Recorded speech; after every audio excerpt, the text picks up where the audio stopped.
یکی از خوانندگان پایگاه خبری بامداد که روز 1 مارس سال 2023 برای درست کردن حجت‌هایش در مرکز ساخاروو کار افتاده شده بود، خبر داد که در فعالیت این مرکز مشکلات جدی شده است و او برای گرفتن پتنت مجبور شده است که 10 ساعت نوبت بپاید و گفته امصبت بامداد دوام روز 1 مارس همه کامپیوترهای مرکز ساخاروو کار نمی‌کردند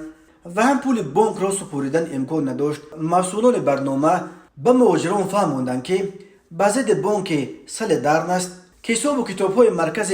ساخاروو را اساساً توسط آن صورت می‌گرفته است از جانب امریکا 10 تحریم نو جاری کردند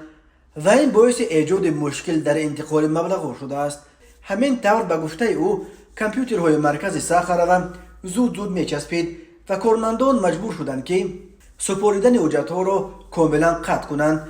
و به محافظان و کارمندان پلیس دستور دادند تا آنهایی را که برای حجت سپاری میآیند از دم در گردانده گشته به اتوبوس‌ها سوار کنند و به مسکو برگردانند. این مهاجر تاجیک از سامانه بامداد خواست ویدیو ثبت کرده اش را با این معلومات نشر کنیم تا دیگر مهاجران تاجیک از وضع خبردار شده بیهوده سرگردان نشوند. از همه مهاجرانی که باید برای درست کردن اسنادشان به مرکز ساخاروو بروند خواسته می شود که